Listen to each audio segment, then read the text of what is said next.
Hi all, welcome to Mentors Commerce Academy. നമ്മളിന്ന് discuss ചെയ്യുന്നത് partnership അക്കൗണ്ട്സിലെ പാർട്ട് 2. അതിൻ്റെ ബാക്കി ഭാഗങ്ങളാണ് ഒന്നാമത്തെ പാഠത്തിലെ. ബാക്കി നമുക്ക് ഡിസ്കസ് ചെയ്യാനുള്ള ഭാഗങ്ങൾ നമുക്ക് ഡിസ്കസ് ചെയ്യാം. ഇനി നമുക്ക് ഇമ്പോർട്ടൻ്റ് ആയിട്ട് പഠിക്കേണ്ടതാണ് പാർട്ട്ണറുടെ ക്യാപിറ്റൽ അക്കൗണ്ട്. പങ്കാളികളുടെ മൂലധന അക്കൗണ്ട് രണ്ട് രീതിയിൽ നമുക്കത് പ്രിപ്പയർ ചെയ്യാം. സ്ഥിര മൂലധന രീതി, ചാഞ്ചാടുന്ന മൂലധന രീതി. സ്ഥിരം അല്ലെങ്കിൽ അസ്ഥിരം. സ്ഥിര രീതി എന്ന് പറയുന്നത് രണ്ട് അക്കൗണ്ട് ഉണ്ടായിരിക്കും. സ്ഥിര രീതി പ്രകാരം നമുക്ക് രണ്ട് അക്കൗണ്ട് പ്രിപ്പയർ ചെയ്യേണ്ടി വരും. ഒന്ന് പാർട്ട്ണറുടെ ക്യാപിറ്റൽ അക്കൗണ്ടും ഒന്ന് പാർട്ട്ണറുടെ കറണ്ട് അക്കൗണ്ടും. രണ്ട് അക്കൗണ്ട് നമ്മൾ പ്രിപ്പയർ ചെയ്യണം.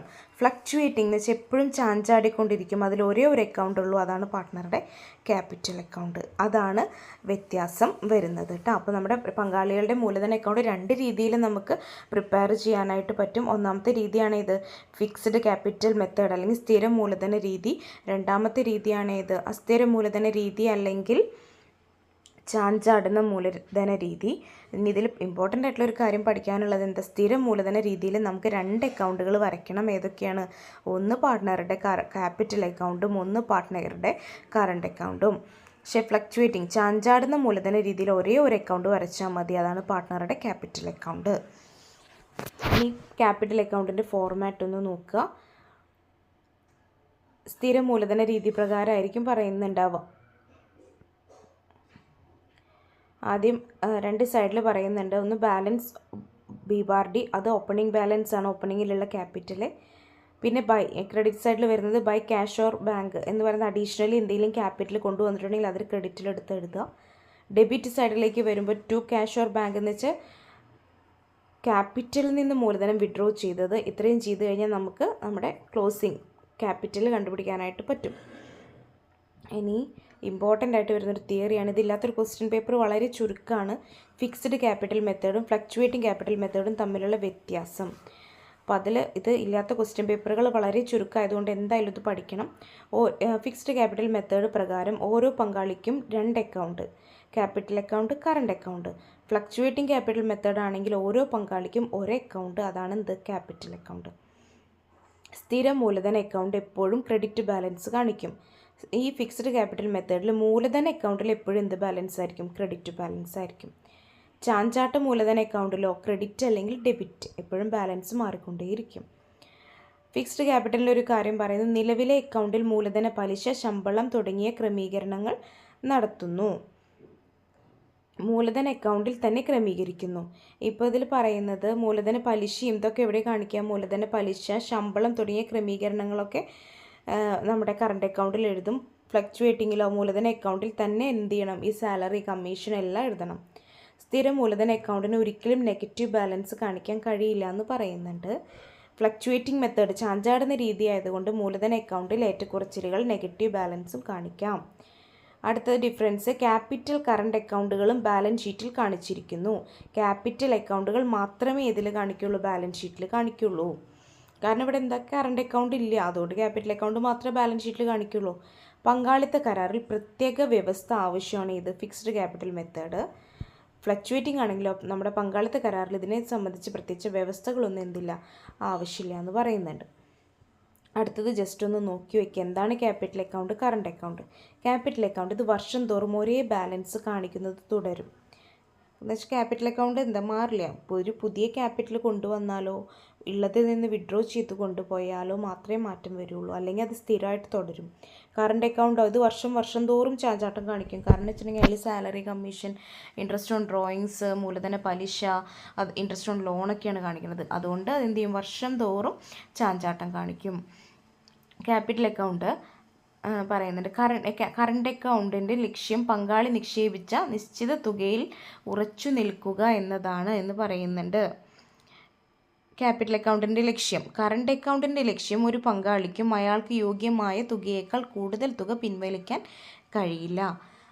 ഇവിടെ എന്താ പറയുന്നത്, പങ്കാളി നിക്ഷേപിച്ച തുക മാത്രമേ രേഖപ്പെടുത്തുള്ളൂ ക്യാപിറ്റൽ അക്കൗണ്ടിൽ. കറണ്ട് അക്കൗണ്ടിൽ ഡ്രോയിങ്ങുകൾക്കുള്ള പലിശ, ശമ്പളം, കമ്മീഷൻ തുടങ്ങിയ ക്രമീകരണങ്ങൾ എവിടെ എഴുതും? കറണ്ട് അക്കൗണ്ടിൽ എഴുതും. ആ രണ്ട് പോയിന്റെങ്കിലും നിങ്ങൾക്ക് നോക്കാൻ പറ്റണം. ഇനി profit and loss appropriation account എന്നത് പ്രോബ്ലം ചെയ്യാനും ആവശ്യമുള്ളൊരു ടോപ്പിക്കാണ്.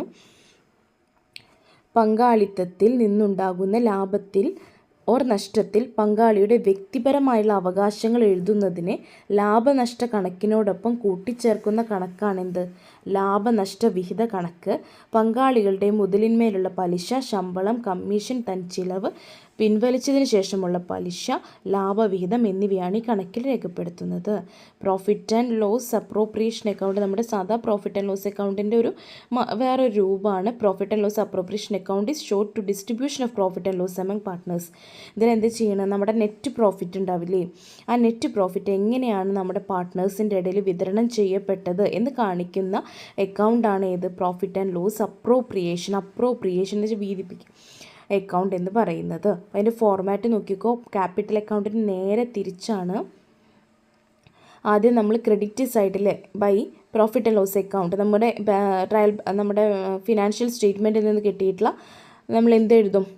ബാലൻസ് എഴുതും, നെറ്റ് പ്രോഫിറ്റ് എഴുതും. ആ നെറ്റ് പ്രോഫിറ്റിനാണ് നമ്മൾ എന്ത് ചെയ്യുന്നത്? അപ്രോപ്രിയേറ്റ് ചെയ്യുന്നത്. ഇവിടെ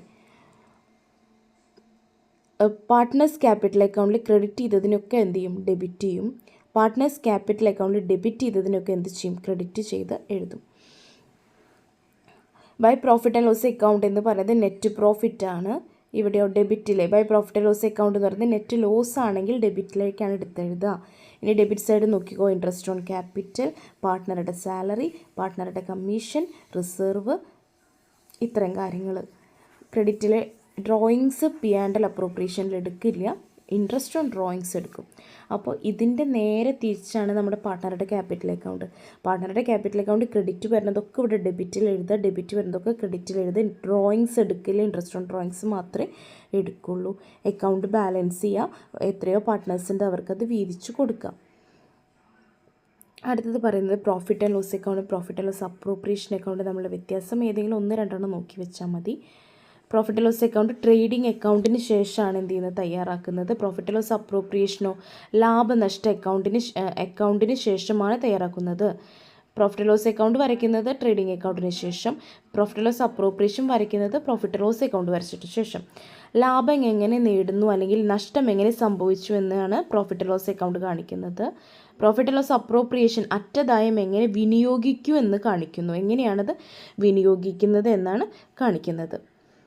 ഈ അക്കൗണ്ടിങ് ഓപ്പണിംഗ് അല്ലെങ്കിൽ ക്ലോസിംഗ് ബാലൻസ് ഇല്ല പ്രോഫിറ്റ് ആൻഡ് ലോസ് അക്കൗണ്ട്.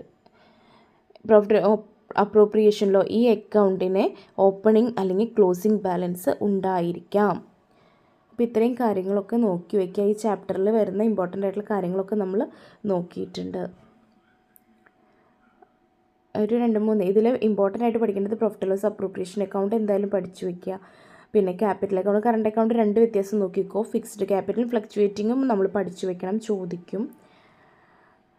പിന്നെ ഇതിൽ പാർട്ട്ണർഷിപ്പ് ഡീഡ്, ഗുഡ് വില്ലിൻ്റെ കാൽക്കുലേഷൻ, ഇത്തരം കാര്യങ്ങളൊക്കെ എന്താണ് ഇമ്പോർട്ടൻ്റ്.